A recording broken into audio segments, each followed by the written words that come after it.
네, 사랑하는 형제 자매님들, 처음 시간부터 시작해서 환영해 주시고 또 정성껏 특송도 준비해 주셔서 부르시고 이렇게 성도의 교제를 나눌 수 있도록 하신 하나님의 은혜에 감사드리고 또 성도님들께도 깊은 감사의 말씀을 드립니다. 이제 마지막 말씀을 하면서 다시 한 번 더 말씀드리고 싶은 것은 사랑하는 형제 자매님들과 함께 교제할 수 있어서 저와 제 아내는 정말 기쁜 시간이었고 감사한 시간이었다는 것을 말씀을 드리고 싶습니다. 마지막 시간에는 우리가 빌립보서 4장 4절에 있는 말씀 기쁨으로 살며 섬기면서 연합하여 섬기는 기쁨으로 함께 나누려고 합니다. 우리는 첫 번째 시간부터 우리에게 닥친 고난이 우리의 고난으로 끝나는 것이 아니라 우리 하나님께서 새로운 길을 여시고 또한 복음의 전파를 위해서 새로운 기회를 만드시는 일이기 때문에 우리는 우리에게 고난이 다가와도 그것을 기쁨으로 승화시킬 수 있다는 것을 말씀을 드렸습니다. 두 번째는 우리는 천국 시민으로서 하늘 아버지께서 우리 주 예수 그리스도를 통해서 우리에게 복음을 전하시고 우리의 복음의 시민이 되었기 때문에 우리는 그러한 시민으로서 천국 시민답게 합당하게 살아야 된다고 하는 말씀을 드렸습니다. 이것은 결국은 우리가 천국의 시민인 것을 증거하고 그렇기 때문에 우리는 기쁘게 살아갈 수 있다고 하는 것입니다. 그리고 아까 오전에는 우리가 번임을 통해서 얻는 기쁨에 대해서 나누었습니다. 우리의 위대한 사도 바울은 그가 비록 이전에 유대교에 있을 때 많은 자신의 자랑거리가 있었지만 이 모든 것들을 그리스도를 위해서 해로 여기고 손해로 여기고 오히려 그리스도 안에서 얻고자 하는 그러한 심령으로 살아갔던 것을 보게 됩니다. 그런 그리스도를 정말 얻고자 했고 그리스도를 정말 알고자 했던 그러한 분이었습니다. 우리 자신도 우리에게 이전에 이루었던 것들, 내가 의롭게 내세울 수 있는 이 모든 것들을 버리고 오로지 우리는 그리스도 예수를 추구하고 그분을 얻기 위해서 그 표대를 향해서 힘차게 달려가야 한다는 것입니다. 우리는 그 목표를 향해서 달려가게 되면 주께서 우리에게 이미 약속하신 상급이 주어지기 때문에 비록 오늘 이 땅에 살아가는 동안 우리는 세상의 것을 얻지 못한다 할지라도 우리는 주님을 얻을 수 있고 그것 때문에 우리는 기뻐할 수 있습니다. 우리는 우리의 삶 속에서 많은 고난이 있고 어려움이 있고 복음을 위해서 살아가다 보면 우리에게 해가 되는 일들도 만나기도 하지만 여전히 우리는 주님 안에 있기 때문에 기뻐할 수 있습니다. 우리는 그리스도인입니다. 그렇기 때문에 주님을 안에서 주님을 인해서 주님을 통해서 기쁨을 느낄 수 있습니다. 마지막 시간 이제 연합하여 섬기는 기쁨이라는 제목으로 4장 1절에서 빌립보서 4장 1절에서 4장 1절에서 9절에 있는 말씀을 가지고 함께 말씀을 나누도록 하겠습니다. 바울은 조금 전에도 말씀드렸던 1장 27절에서 복음에 합당하게 생활하라고 하는 말씀을 주셨습니다. 사실은 이 말씀은 빌립보서 전체를 관통하는 그러한 말씀인 것입니다. 복음에 합당하게 생활하라. 복음의 시민으로서 이 세상에서 살아가도록 하라고 하는 것입니다.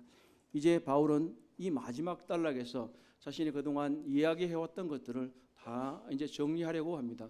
빌립보 성도들이 바깥으로는 유대인들 대적자들이 있었고 내부적으로는 어느 정도의 분쟁과 분열의 어려움이 있었습니다. 이러한 가운데서도 많은 이 성도들이 고난 중에서도 이것들을 잘 극복하고 오히려 성화시켜서 기쁨으로 살아가려고 하는 권면을 바라고 있습니다. 우리가 바로 이 사도 바울이 권면하는 것처럼 삶을 살아가게 된다면 바로 우리 주님 안에서 기쁨을 얻고 하나님이 주시는 평화를 경험할 수 있고 또한 평화의 하나님을 경험할 수 있다고 성경은 말하고 있습니다. 이제 4장 1절에서 3절을 함께 보도록 하겠습니다. 4장 1절에서 3절은 같은 마음으로 연합하여 섬기면 진정한 동지애를 경험한다고 말씀하고 있습니다. 우리 함께 같이 읽어보도록 하겠습니다. 그러므로 시작. 그러므로 사랑하고 사모하는 나의 형제 자매 여러분, 나의 기쁨이요 나의 면류관인 사랑하는 여러분, 이와 같이 주님 안에 굳건히 서 계십시오. 나는 유오디아에게 권면하고 순두계에게도 권면합니다. 그래서 같은 마음을 품으십시오. 그렇습니다. 나의 진정한 동지여 그대에게도 부탁합니다. 이 여인들을 도와주십시오. 이 여인들은 클레멘트와 그 밖의 나의 동력자들과 더불어 복음을 전하는 일에 나와 함께 애쓴 사람들입니다. 그들의 이름은 생명책에 기록되어 있습니다. 바울은 이제 마지막 권면을 하기에 앞서서 이 빌립보 성도들을 위해서 이렇게 부릅니다. 사랑하고 사모하는 나의 형제 자매 여러분, 나의 기쁨이요 나의 멸관인 사랑하는 여러분. 바울이 빌립보 성도들을 위해서 특별한 감정을 가지고 있던 것은 분명한 사실입니다. 소아시아 지역에서 전도하다가 이제 마게도니아 지방에 있는 사람들이 꿈속에 나타나서 그를 불러서 도우라고 말했고 그는 배를 타고 건너갑니다. 이 빌립보는 유럽 지역의 최초의 교회입니다. 그리고 사도 바울이 여러 전도 여행을 하는 동안에 가장 적극적으로 그를 후원하고 도왔던 교회입니다. 그래서 바울은 이 빌립보 교회를 무척이나 사랑했습니다. 그래서 이는 다른 어느 곳에서도 볼 수 없는, 바울의 서신서에 볼 수 없는 놀라운 친근감을 표시하고 있는 것입니다. 사랑하고 사모하는 나의 형제 자매 여러분, 나의 기쁨이요 나의 멸류관인 사랑하는 여러분. 아마 이 표현은 이 빌립보 교회와 데살로니가 교회밖에 들은 적이 없는 것 같습니다. 저에게 있어서는 아마 이 서대문 교회와 인천 부평교회에 있는 성도님들에게 이러한 표현을 할 수 있을 것 같습니다.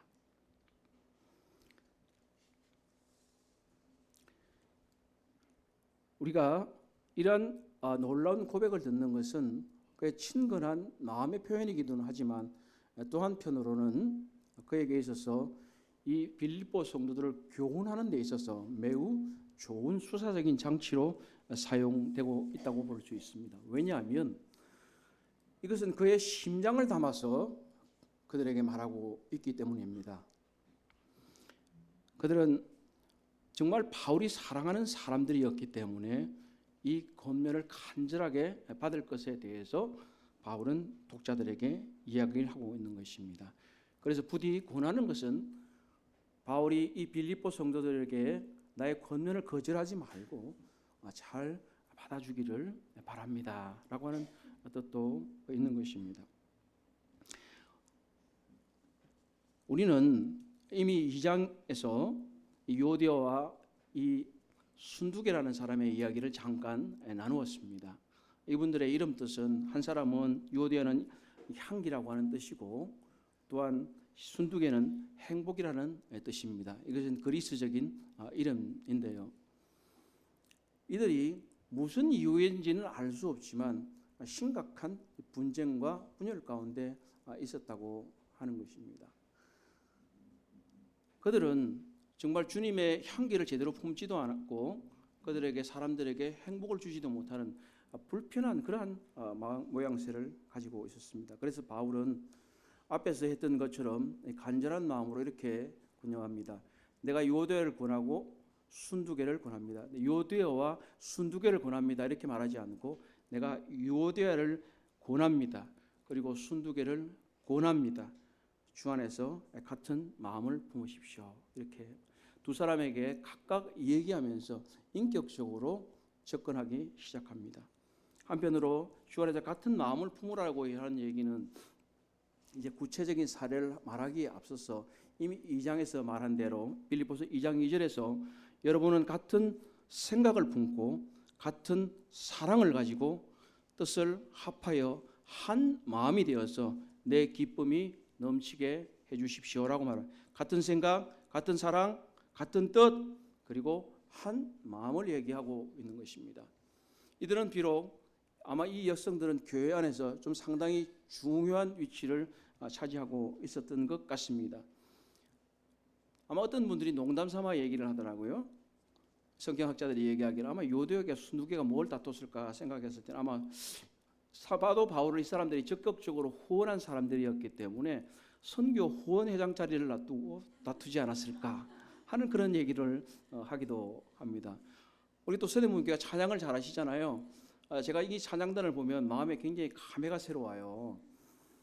이 잘 모르는 분들은 모르시는데 제가 이 서대문교회 찬양단의 이 바치 노력이 굉장히 커요. 제가 피자를 몇 판을 샀어요. 같이 피자를 먹으면서 했던 그런 생각이 나는데 아마 이 서대문교회 찬양단 자리를 놓고 둘이 싸웠는지도 모르겠어요. 여하간에 싸울 일이 아닌데 싸웠던 것이요. 우리 모두는 사실 무엇이든 간에 연합한 마음을 먼저 품어야 합니다. 같은 생각, 같은 마음, 같은 사랑, 한 뜻을 품고 섬겨야 되는데 이 두 분은 무슨 때 됐든 간에 그들의 마음 가운데는 의합하지 못하는 것들이 있는 것입니다. 그래서 2장 하반절에서도 말하기를 주님 안에서 같은 마음을 품으십시오. 같은 마음을 품으려면 어떻게 해야 됩니까? 같은 생각을 가지고 있어야 되는 것입니다. 사실 우리들에게 공통 목표라는 것이 있는 것입니다. 가정에서도 목표가 있고 개인도 목표가 있지만 교회도 공동 목표라는 것이 있습니다. 주님이 우리 교회를 위해서 주님의 교회에게 주신 어떠한 그런 목표가 있을 거고 각각의 지역교회가 갖고 있는 공통 목표도 있을 것입니다. 주님께서는 복음을 전하고 성도들이 서로 사랑하고 주님을 널리 전파하는 것에 대해서 목표를 주셨다고 할 것 같다면 각각의 지역교회들은 지역교회 장로들이 언론에서 그 목표를 정하고 성도들과 함께 끌어가는 것입니다.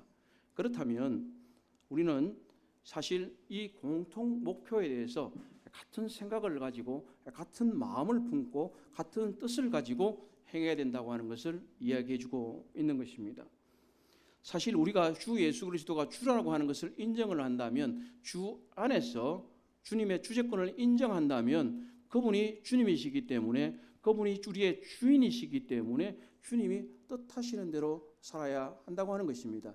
요대계나 순두개가 생각하고 있는 자신의 뜻과 생각을 가지고 어떠한 사역을 하는 것이 아니라 어떤 섬김을 하는 것이 아니라 과연 주님이 우리에게 주신 공통 목표가 무엇인가? 우리가 교회가 지향하는 공통 목표는 무엇인가? 우리 소그룹이 지향하는 공통 목표는 무엇인가? 이것을 깊이 생각한다면 우리들의 다름과 차이는 별다르게 중요하지 않다고 하는 것입니다. 때때로 많은 사람들이 어떠한 일을 수행하는 방식 때문에 자기가 옳다고 매우 고집스럽게 이야기하는 사람들이 있습니다. 우기는 사람들이 있는 거죠. 절대로 그렇게 해서는 안 되는 것입니다. 섬기는 방식은 조금씩 다를 수가 있습니다. 그러나 우리의 목표는 한 가지입니다. 그렇다면 우리는 화합할 수 있는 것입니다. 그것이 연합입니다. 우리는 때때로 연합과 획일성이라는 얘기에 대해서 좀 들어보셨을 것입니다. 영어로 말하면 연합은 유니티이고 그리고 획일성은 유니포미티입니다. 우리는 대체로 한국 사회는 획일성을 많이 요구합니다. 지금 여기에 수염을 기른 분들이 거의 없죠. 남성분들이. 그런데 예전에 우리나라에서 개화되기 이전에는 모든 사람이 다 수염을 길렀습니다. 그래서 개화될 때에 단발령이라는 걸 내리고 모든 사람이 수염을 깎도록 하라고 했어요. 그러니까 엄청난 오늘날 말로 하면 엄청난 저항이 있었습니다. 그러다가 세월이 지나면서 모든 사람이 다 머리를 깎고 모든 사람이 다 수염을 밀고 모든 사람이 다 양복을 입고 살아갑니다. 근데 제가 일본을 가보니까요, 일본 사람들은 수염 기른 사람도 있고 수염을 안 기른 사람도 있고 자기 각양 각색이더라고요. 어떤 사람은 여름에도 긴팔을 입고 다니는 사람이 있고 어떤 사람은 겨울에 반팔을 입고 다니는 사람도 있더라고요. 근데 거기에서는 다양성이 인정이 되는 사회인데 우리 한국은 유난히 획일성이 강요되는 사회이기도 합니다. 물론 제가 여기서 복장이나 수염을 얘기하려고 하는 것은 아닌 것은 형제자매님들이 잘 아실 것입니다. 우리는 섬기는 방식에 있어서 차이가 있을 수 있습니다. 그러나 이 차이가 연합을 방해할 수는 없습니다. 우리는 획일화시킬 필요는 없습니다. 각각의 다른 방식이 있을 수 있습니다. 그러나 우리에게는 주 예수 그리스도를 섬기겠다고 하는 공통 목표와 교회를 섬기겠다고 하는 공통 목표가 이미 우리에게 주어져 있기 때문에 교회는 성경의 원리에 따라서 섬기면 되는 것입니다. 그 방식은 조금씩 달라질 수 있습니다. 교회는 장로들이 다스리고 운영하는 것입니다. 그렇다면 교회 장로들이 결정하고 입안에서 함께 가고자 하는 것을 성도들이 따라가야만 합니다. 그럴 때 교회는 연합을 이루게 되는 것입니다. 우리는 그래서 같은 생각을 가지고 같은 마음을 가져야 합니다. 그래서 이러한 그 중심에서 관점에서 생각해 볼 때 우리가 3절을 한번 생각해 볼 필요가 있습니다. 4장 3절에 보게 되면 그렇습니다. 나의 진정한 동지여 그대에게도 부탁합니다. 이 여인들을 도와주십시오. 이 여인들은 클레멘트와 그 밖에 나와 동력자들과 더불어 복음을 전하는 일에 나와 함께 애쓴 사람들입니다. 그들의 이름은 생명책에 기록된 우리에게는 이름이 알려지지 않은 한 사람이 나옵니다. 그렇습니다. 나의 진정한 동지여 그대에게도 부탁합니다. 이 여인들을 도와주십시오. 뭘 도와주라는 거예요? 잘 싸우게? 그게 아니잖아요. 주님을 잘 섬기게 연합해서 섬기도록 도와주라고 하는 이야기이지 않겠습니까? 이 익명의 사람이 누구인지는 우리는 알 수가 없습니다. 성경에서 기록이 되어 있지 않기 때문에 이 부분에 있어서 우리는 굉장히 좀 독특한 것을 볼 수가 있어요. 사도 바울의 경우에 편지를 쓸 때 나쁜 것 하는 사람에 대해서는 그 실명을 밝히는 경우가 거의 없어요. 나쁜 행동을 한 사람에 대해서는. 그런데 잘한 사람에 대해서는 꼭 실명을 거론해서 하거든요. 그런데 이곳에서는 그 반대인 걸 볼 수가 있어요. 그 얘기는 매우 심각했다는 이야기를 반증하는 얘기이기도 합니다. 그래서 오히려 이 지도자의 이름을 숨기고 그의 진정한 동지에게 부탁을 하는 것입니다. 이 점에서 우리는 이 진정한 동지가 해야 될 일이 있는 것입니다. 우리는요, 어떻게 보면 이 빌립보서에서는 이분이 유력한 지도자였을 가능성이 있지만 사실은 우리 모두는 이름이 알려지지 않은 이 진정한 동지가 되어야 합니다. 그래서 우리는 이 모든 일에 관해서 교회를 연합시키고 교회를 화합시키는 우리 각자에게 책임이 있다고 하는 사실입니다. 바울은 이 사람을 나의 진정한 동지여 이렇게 말을 하고 있습니다. 우리는 바울의 진정한 동지가 누군지는 알 수 없지만 우리는 이 모두가 이러한 진정한 동지의 심령으로 교회의 연합을 애쓰는 사람이 되어야 합니다. 이 말은 현재 우리의 서대문 교회에 분열이 있다 이런 뜻으로 말하는 것은 아닙니다. 오해 없으시기를 부탁을 드립니다. 교회의 역사상 계속해서 많은 어려움들이 있었습니다. 그리고 있을 수도 있습니다. 그러니까 우리는 이 연합을 위해서 함께 노력해야 된다는 의미로 말씀을 드리고 있는 것입니다. 애썼다, 힘썼다. 분명히 이 칭찬을 하고 있거든요. 이 여인들을 도와주십시오. 이 여인들은 클레멘트와 다른 여러 사람들과 함께 복음에 애쓴 사람들입니다. 이 애썼다는 말은요, 함께 싸우다는 뜻입니다. 우리가 이 복음 이 빌립보서에서 계속해서 얘기하고 있는 중에 하나가 함께 싸우다. 이전에 제가 이 빌립보서 전체를 연구할 때 제목을 한번 달아봐라 그래서 연합하여 섬기는 기쁨, 영어로 하면 United in Joy 이렇게 얘기를 했던 적이 있습니다. 사실 함께 애쓴다는 것은 함께 투쟁한다는 것입니다. 우리는 혼자 부르심을 받은 사람이 아닙니다. 혼자 길을 간다고 생각해 보십시오. 얼마나 두렵겠습니까? 밤에. 우리 같이 간다면 훨씬 낫겠지요. 전쟁에 나가는데 혼자 싸우는 군인이 세상에 어디 있습니까? 함께 싸우는 것입니다. 어떤 사람은 앞에 가고 어떤 사람은 뒤에서 보호해 주고 이렇게 하는 것입니다. 우리는 함께 싸우는 군사인 것입니다.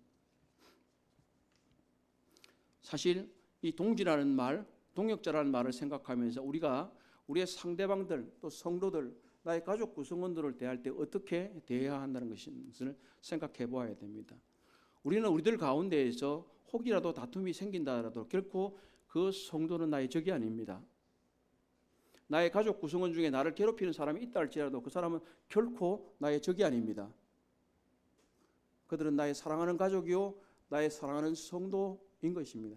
다만 현재 나와 의견을 달리하고 섬기는 방식을 달리하고 생활하는 방식이 다를 뿐인 것입니다. 여기서 좀 동지애라는 말을 이제 썼는데 좀 이상한 말이죠. 평상시에 잘 우리가 안 쓰는 말이니까 왜 제가 그런 말을 썼을까요? 여기서 분명히 세 번역에서 동지라는 말도 나오지만 동지는 뜻을 같이 하는 사람 아니겠습니까? 우리는 다 동지예요. 저와 제 아내가 결혼 생활을 한 지가 한 35년 정도 됐습니다.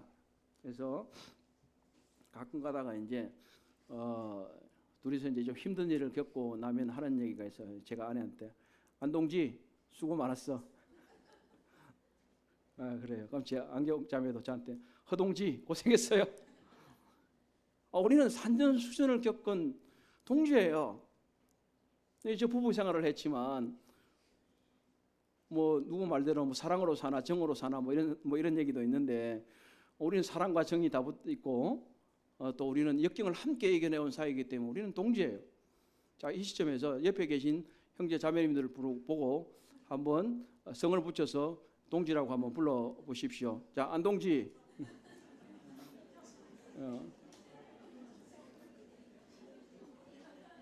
예.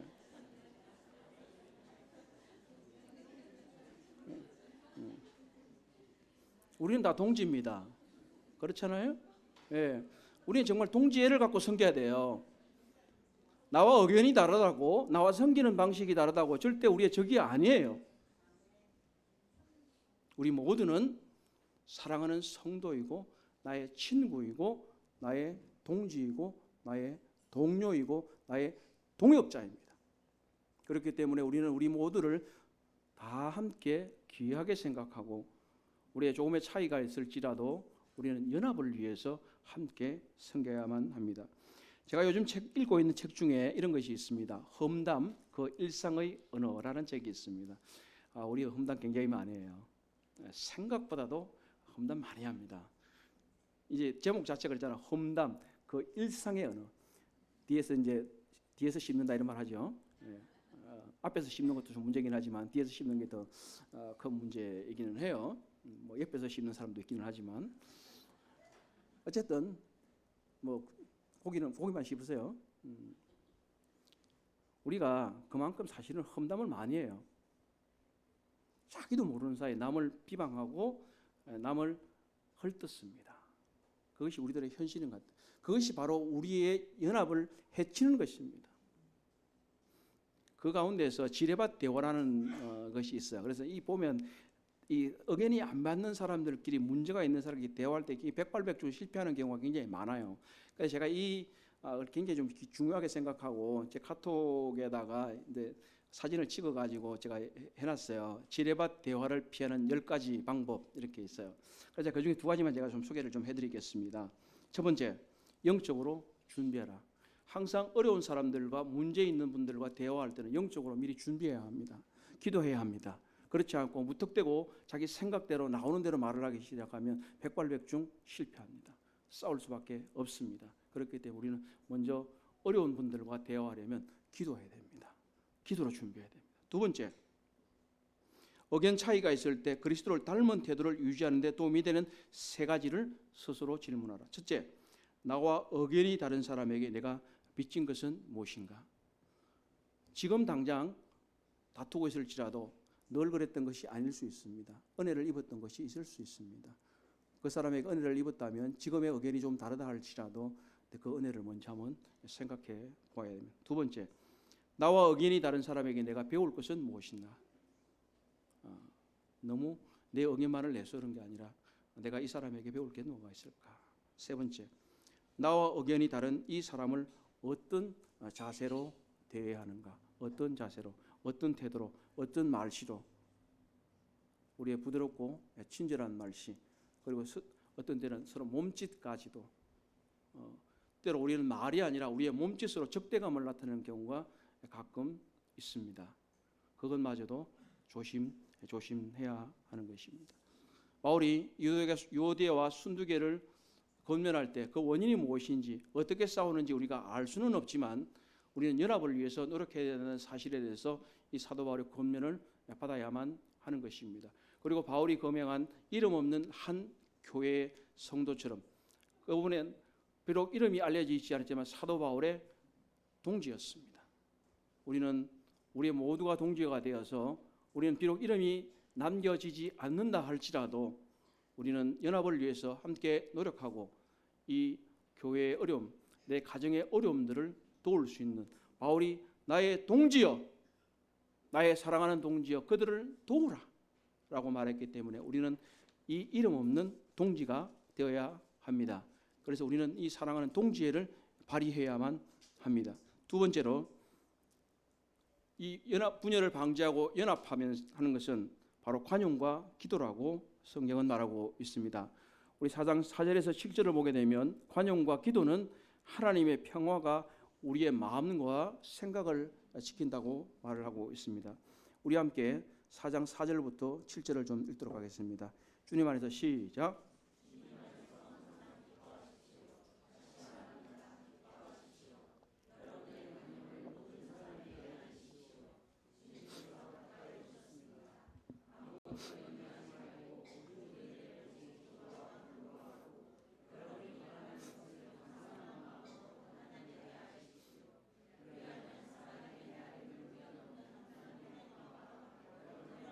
생각을 그리스도 예수 안에서 지켜줄 것입니다.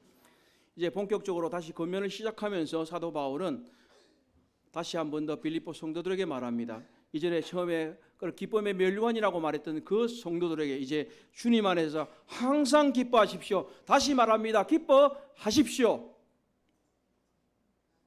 기뻐하십시오. 이것은 그들이 이 어려움 가운데서 요대와 순두개가 갖고 있는 그 분쟁과 또는 외부로부터의 위협과 이런 모든 일들 가운데서 성도의 기쁨을 잃어버린 거예요. 그리고 이제 기뻐하십시오. 다시 말합니다. 기뻐하십시오.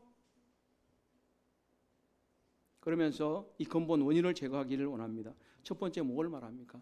사실 우리가 이 뒷부분을 어떻게 보면 빌립보서 마지막 부분은 굉장히 느슨하게 연결되어 있기 때문에 하나로 연결되지 않았다라고 하는 그런 각각의 권면처럼 들릴 수 있는데 연합의 관점에서 보면 상당히 잘 연결되어 있다고 하는 것을 우리가 알 수 있습니다. 왜냐하면 관용은 연합의 필수이기 때문입니다.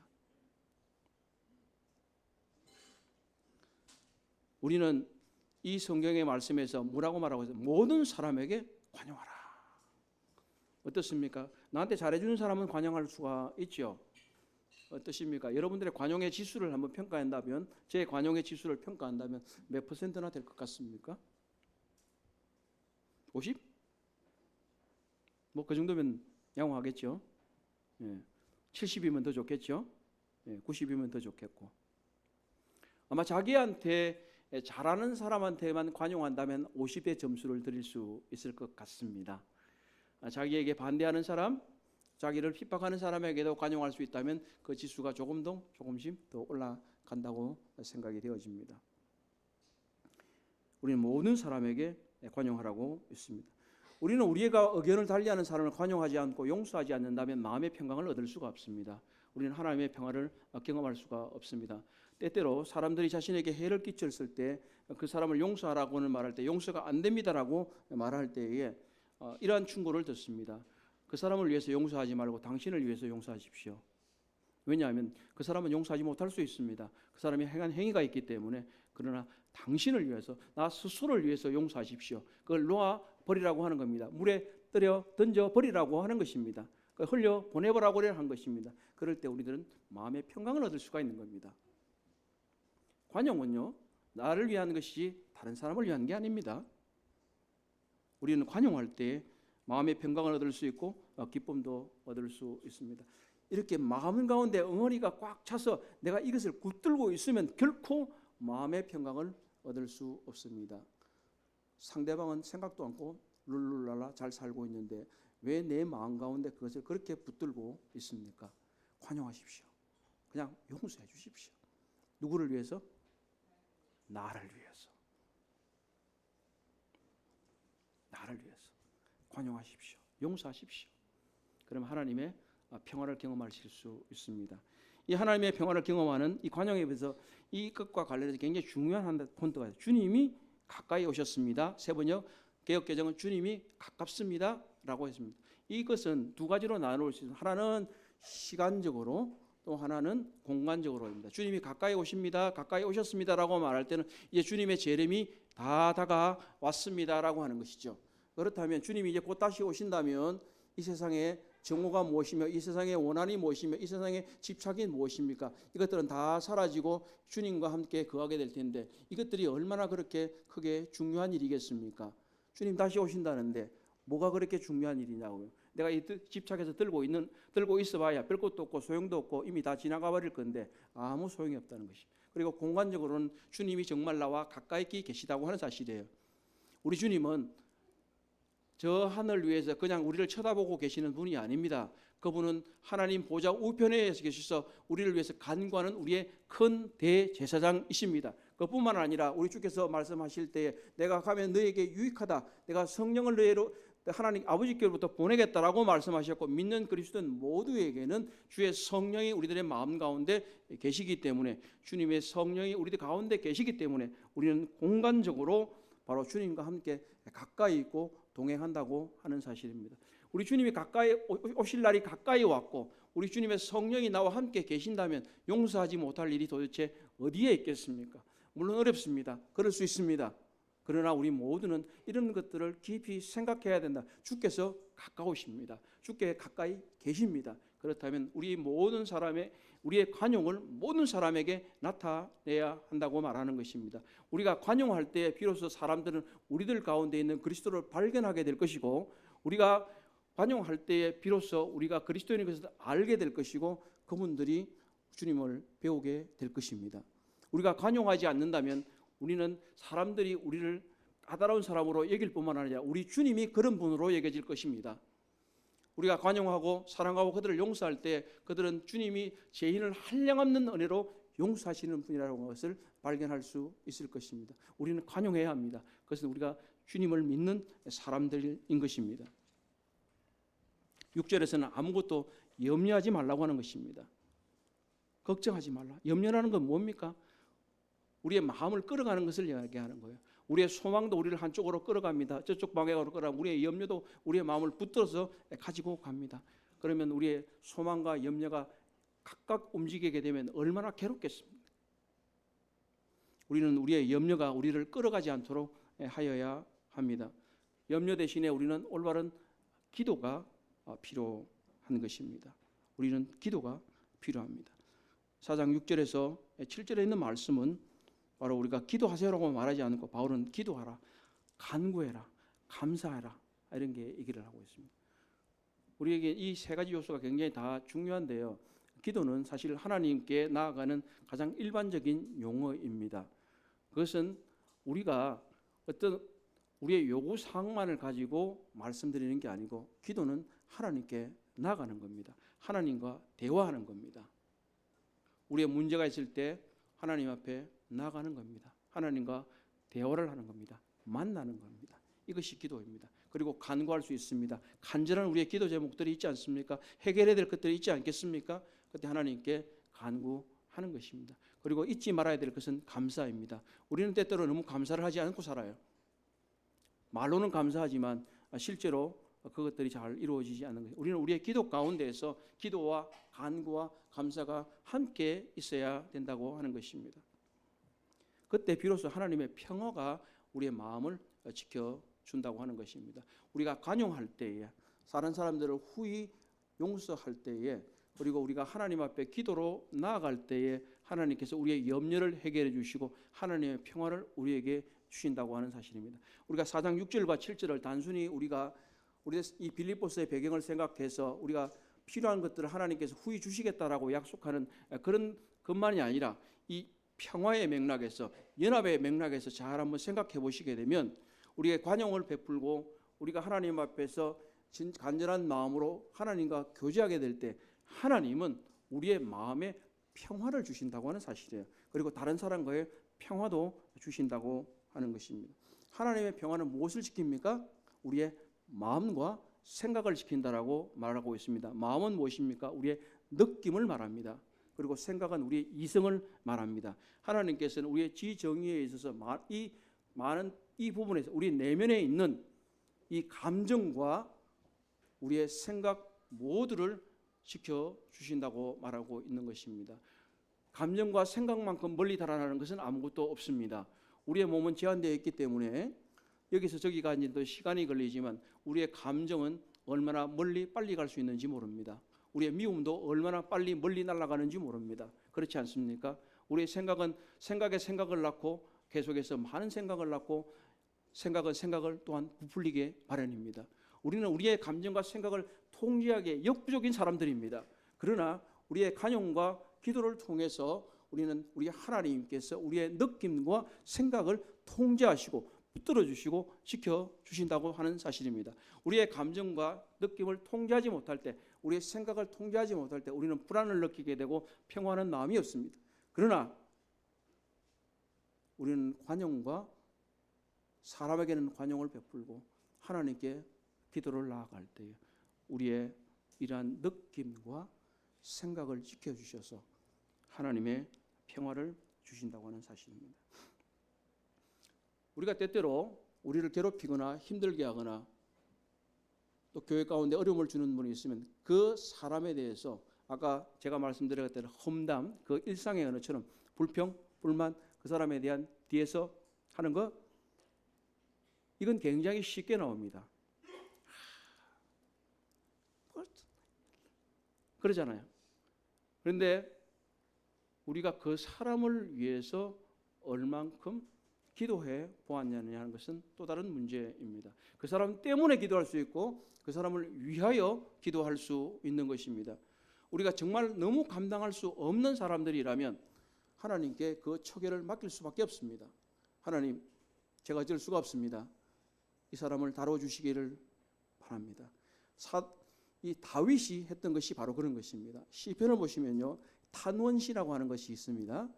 계속해서 자기의 사정을 하나님께 아뢰고 이 자기를 어렵게 한 대적들에 대해서 처벌해달라고 하는 막 이런 기도문이 막 나와요. 그래서 때때로 경건한 그리스도인들은 나는 잘할 수 있다고 하는 것이 어떻게 다윗이 남을 이렇게 공경에 빠뜨리라고 막 기도를 하냐 이렇게 얘기를 하고 있습니다. 그런데 잘 생각해 보면 그는 자기의 사정을 하나님께 하는 겁니다. 직접 복수하신 것은 없어요. 우리는 우리가 직접 복수하는 것이 아니고 모든 것을 다 하나님께 맡기는 겁니다. 복수하지 말라. 복수는 하나님의 것이다. 원수 갚는 것이 내게 있다라고 주님이 말씀하셨습니다. 그렇기 때문에 우리는 사람에게 대해서 불평하고 뒤에서 험담하고 욕하는 것이 아니라 하나님께 그 처계를 맡기고 또 그분이 회복할 수 있도록 그분을 위해서 기도해야 되는 것입니다. 연합을 위한 것은 바로 그 사람에게 후의대하고 용서하고 관용하는 태도와 그리고 하나님 앞에 그 사람을 맡기고 진진하고 간절한 기도로 나아가는 것입니다. 그렇게 할 때 하나님은 누구를 위해서요? 나를 위해서 하나님의 평화를 허락하시고 우리 교회에 하나님의 평화를 허락하시는 것입니다. 이제 마지막으로 복음에 합당한 삶 가운데서 이 관용과 기도뿐만 아니라 이제 사도 바울이 말하는 것들, 이 성경에서 말씀하신 것들을 잘 생각하고 그리고 행하라고 하는 것을 말할 수 있는 것입니다. 우리 함께 4장 8절에서 9절을 한번 보시도록 하겠습니다. 4장 8절에서 9절은 참된 것을, 즉 복음에 합당한 것을 생각하고 행하면 평화의 하나님이 함께 하신다라고 말씀하고 있습니다. 자, 8절, 9절 함께 마지막으로 시작. 마지막으로 형제자매 여러분, 무엇이든지 참된 것과 무엇이든지 경건한 것과 무엇이든지 옳은 것과 무엇이든지 순결한 것과 무엇이든지 사랑스러운 것과 무엇이든지 명예로운 것과 또 덕이 되고 칭찬할 만한 것이면 이 모든 것을 생각하십시오. 그리고 여러분은 나에게서 배운 것과 받은 것과 듣고 본 것들을 실천하십시오. 그리하면 평화의 하나님께서 여러분과 함께 하실 것입니다.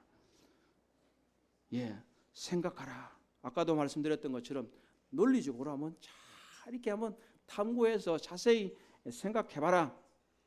어떤 것들을요? 지금 이제 4장 8절에 있는 무엇이든지 참된 것, 무엇이든지 경건한 것, 무엇이든지 옳은 것, 무엇이든지 순결한 것, 무엇이든지 사랑스러운 것, 무엇이든지 명예로운 것, 또 덕이 되고 칭찬할 만한 것, 이런 것들을 생각하십시오. 이게 얼마나 깊이 생각해야 되면 무엇이든지를 이렇게 많이 붙였어. 무엇이든지. 개역개정에서는 무엇이 애쓰든지지만 사실은 그것보다는 무엇이든지가 더 맞는 번역인데, 거룩하고 경건하고 참된 이 모든 것을 생각해 보라는.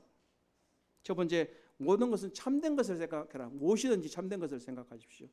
사탄은 거짓말쟁이입니다. 우리는 거짓말을 생각해서는 안 될 것입니다. 참된 것, 진리가 무엇인지 생각해 보십시오. 우리는 거짓말을 하게 되면 마음이 불편합니다.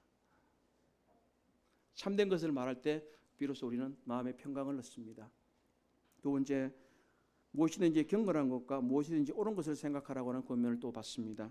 그래서 경건한 것은 우리말에서는 경건한 것이라고 되어 있지만 언어적으로 보게 되면 이 경건보다는 고상한 것, 존경을 받을 만한 것을 생각해봐라, 이렇게 얘기를 하고 있습니다. 우리는 때때로 세상에서 아무런 존경받을 만한 가치도 없는 그런 하찮은 것들을 생각하며 살아가는 경우들이 종종 있습니다. 고상한 것, 고귀한 것들, 이런 걸 생각해야 됩니다. 뭐 여기 있는 할로윈데이 이런 것 얘기하지만 그런 거 생각하지 마세요. 세상 사람들이 하는 거잖아요. 아까 어떤 사회하시는 형제님이 말씀하셨던 그렇게 큰 사고를 당하고도 또 하잖아요. 이게 얼마나 그런데 몰두하는 거예요. 우리는 그런 것이 아니라 고상한 생각을 하고 높은 것을 생각해야 하는 것입니다. 옳은 것을 생각해야 합니다. 세 번째로는 무엇이든지 순결한 것과 무엇이든지 사랑스러운 것과 무엇이든지 명예로운 것을 생각하라. 순결은 아마 도덕적인 순결을 의미할 것입니다. 오늘날 얼마나 엄난합니까? 이곳에서도 조금 전에도 말씀드렸던 것, 지나가면 눈을 뜨고 다닐 수가 없어요. 우리의 온통 우리들을 음란으로 유혹하는 것들이 널려 있고 또 널려 있습니다. 그러나 우리는 그런 것들을 생각할 것이 아니라 순결한 것들을 생각해야 합니다. 우리는 도덕적으로 윤리적으로 믿지 않는 사람보다도 훨씬 더 오래해야 하는 것입니다. 그럴 때 비로소 세상 사람들은요, 우리를 자신들과 같이 않다고 비난하지만 도덕적으로 윤리적으로 우월할 때 그들은 굴복하게 되어 있는 것입니다. 우리의 말에 굴복하는 것이 아니라 우리는 도덕적으로 순결하고 사랑받을 만하며 그리고 명예롭게 사는 사람들에게 존경과 헛모심을 갖게 되어 있습니다. 또 하나는 덕이 되고 칭찬할 만한 것이면 이 모든 것을 생각하라고 하는 것입니다. 덕이 되는 걸 좀 생각해 보십시다. 미덕이 되는 것, 성령의 열매도 있을 것이고 야고보의 덕도 있을 것이고 베드로의 덕도 있을 것이고 많은 미덕이 성경에 기록이 되어 있습니다. 우리는 좋은 걸 좀 생각하고 살아야 돼. 부모들이 어머니들이 태교한다고 그러잖아요. 좋은 거 많이 봐야 된다고, 좋은 거 많이 들어야 된다고, 그죠? 예. 마찬가지예요. 우리도 미덕을 생각해야죠. 좋은 거 많이 생각해야죠. 그리고 칭찬받을 일을 생각해야죠. 그럴 때 비로소 우리는 그리스도인다운 그리스도인이 되어 있습니다. 우리의 말이 우리가 그리스도인인 것을 증명하는 것이 아니라 우리의 삶이 우리가 그리스도인인 것을 증명합니다. 진리는 행함으로써 증명된다고 누가 말했습니다. 하나님의 말씀으로 마음과 생각을 채우도록 하여야 할 것입니다. 우리는 세상 것으로 우리의 마음과 생각을 채워서는 안 됩니다. 시편 기자가 말씀하시기를 주의 율법을 사랑하는 자에게는 큰 평강이 있다고 말씀하셨습니다. 우리 하나님의 말씀을 사랑하고 하나님의 마음을 가까이 가는 사람이 평강을 얻을 것이라고 합니다. 세상은 평강을 준다고 약속하지만 절대 그렇지 않습니다. 사탄은 우리에게 쾌락을 준다고 말하지만 실제로는 우리에게 고통과 번민을 안겨줄 뿐입니다. 그렇기 때문에 우리는 우리의 마음과 생각을 주님께 맡겨야 합니다. 우리는 사람들에게는 관용하고 하나님께는 기도로 가까이 나가야 합니다. 그럴 때 하나님께서는 하나님의 평강을 우리께 주실 것이고 그 평화를 주시는 그 근원이신 평화의 하나님이 우리와 함께 하실 것입니다.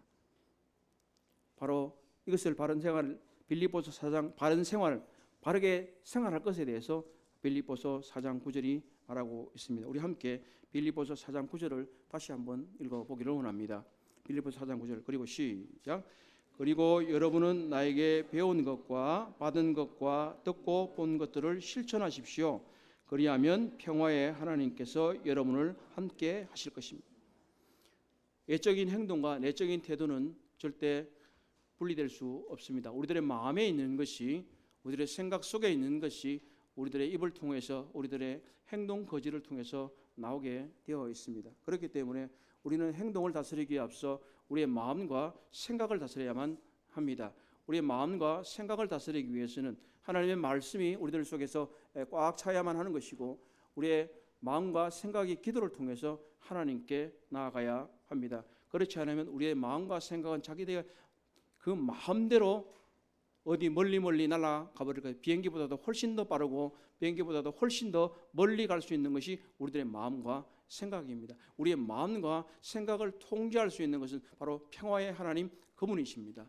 바로 이 평화의 하나님께서 우리의 마음과 생각을 통제하시기 때문에 우리는 관용과 기도로 나아가게 하는 것입니다. 바울이 여기서 말한 바는 무엇입니까? 배우고 받은 것, 듣고 본 것에 대해서 말하고 있습니다. 배움만으로 충분하지는 않습니다. 배움은 중요합니다. 그러나 이 배움은 우리의 마음으로, 우리의 심장으로 내어가야 해요. 누군가 말하기를 이 머리와 심장의 거리가 가장 멀다고 말했습니다. 심장과 그리고 이 팔의 거리도 매우 멀다고 말합니다. 우리는 먼저 이 생각 속으로 우리의 하나님의 말씀들이 들어오고 우리의 좋은 것들이 들어와야 합니다. 그것이 우리의 마음에 받아져서 마음에 새겨져야 합니다. 그리고 또 한편 우리의 손과 발을 통해서 이 마음에 새겨진 하나님의 법이 행해져야 하는 것입니다. 좀 전에 말씀드렸던 대로 이 머리와 마음 간의 거리는 정말로 멀습니다. 또 마음과 이 손과 발의 거리도 멀습니다. 그렇기 때문에 우리는 정말로 주님 앞에서 노력해야 하는 것입니다. 그냥 저절로 되는 것은 아무것도 없습니다. 우리는 사도 바울이 말한 대로 배우고 받은 것, 듣고 본 것을 행하라고 하는 것입니다. 이 빌립보 성도들은 바울이 그가 말을 하는 것은 들었지만, 그리고 그 말하는 것을 들을 뿐만 아니라 그가 행하는 것도 보았습니다. 그렇기 때문에 이 사도 바울은 자신 있게 말할 수 있습니다. 너희는 나에게 배운 것과 받은 것과 듣고 본 것들을 실천하십시오. 바울은 말로만 하지 않았습니다. 그들에게 마음에 새겼습니다. 그리고 그들에게 자신의 행함을 보여주었습니다. 그렇기 때문에 바울은 이렇게 말한 것입니다. 여러분은 나에게 배운 것과 받은 것과 듣고 본 것들을 실천하십시오. 사랑하는 형제 자매들이여, 저에게서 받은 말을 배우라는 것이 아니라, 제가 행한 이 말한 설교를 보고 들으라는 것이 아니라, 이 성경이 말하는 대로 이 빌립보서를 통해서 하나님께서 가르치셨던 그 내용들을, 하나님이 말씀하신 것들을 잘 배우고, 그리고 그것을 마음에 잘 받고, 또 말씀을 들은 것들을, 그리고 이 성경을 직접 본 것들을 실천하라고 합니다. 그러면 어떻게 된다고요? 그리하면 평화의 하나님께서 여러분과 함께 하실 것입니다. 우리 모두는 평화하기를 바라지 않습니까? 사도 바울은 로마서에서 말하기를, 이제 우리가 구원을 얻었기 때문에 로마서 5장 1절에서 하나님과 평화를 누린다고 말합니다. 그리고 이제 빌립보서 이 4장에서는, 4장 7절에서는 하나님의 평화가 우리와 함께 한다고 말하고 있습니다. 그리고 이 마지막 결론에서는 평화의 하나님이 여러분과 함께 하실 것입니다. 우리는 이미 하나님과 평화한 사람이 되었습니다. 구원받았기 때문에. 그리고 우리의 내면 가운데 하나님이 주시는 평화를 누려야만 합니다. 그리고 더 나아가서 우리는 이 평화의 하나님의 임재를 경험해야 합니다. 그것은 바로 하나님의 말씀으로 우리의 마음과 생각을 꽉 채우고, 다른 사람들에게는 관용하고, 또 하나님 앞에 수시로 무시로 기도로 나아갈 때 하나님께서는 우리의 마음에 평화를 허락하실 것입니다. 그리고 직접적으로 이 평화의 근원이신 평화의 하나님이 함께 하실 것입니다. 그렇게 된다면 우리는 나 자신이 다른 사람들과도 평화할 수 있을 것이고, 우리 교회도 평화할 수 있을 것입니다. 그렇기 때문에 우리 모두는 이 연합하여 섬기는 기쁨, 이것을 경험해야 하는 것입니다. 같은 마음으로 연합하여 섬기면 우리는 정말 진한 동지애를 경험할 수 있습니다. 우리는 성도이면서도 한 마음과 한 뜻을 가지고 싸우는 군인이요 동지입니다. 우리 모두는 서로가 동지애를 가지고 서로가 서로를 격려하고 아끼면서 함께 전진해 나갑시다. 그리고 우리 모두에게 서로에게 관용을 베풀고 우리가 그 사람을 위해서 기도해 줍시다. 그리고 우리 모두가 함께 기도해서 하나님께 나아갑시다. 그리고 우리는 참된 것을 생각하고 이 복음에 합당한 것을 생각하면서 그 생각만으로 또한 그치는 것이 아니라 우리는 이 복음에 합당한 것 무엇이든지 참된 것과 무엇이든지 경건한 것과 무엇이든지 옳은 것과 무엇이든지 순결한 것과 무엇이든지 사랑스러운 것과 무엇이든지 명예로운 것과 또 덕이 되고 칭찬하는 것이면 이 모든 것을 생각하십시오. 그리고 여러분이 나에게 배운 것과 받은 것과 듣고 본 것들을 실천하십시오. 그리하면 평화의 하나님께서 여러분과 함께 하실 것입니다. 아멘. 오랜 시간 동안 경청해 주셔서 감사드립니다. 여러분과 함께 즐겁게 교제할 수 있는 놀라운 은혜를 주신 것을 참 감사합니다. 기쁨에 관해서 말씀을 전했지만 저에게 큰 기쁨이 되었습니다. 성도님들에게 저에게 큰 기쁨을 주셨습니다. 참 감사를 드립니다. 다시 한번 더 읽겠습니다. 4장 1절. 그러므로 사랑하고 사모하는 나의 형제 자매 여러분, 나의 기쁨이요 나의 멸류관인 사랑하는 여러분, 고맙습니다.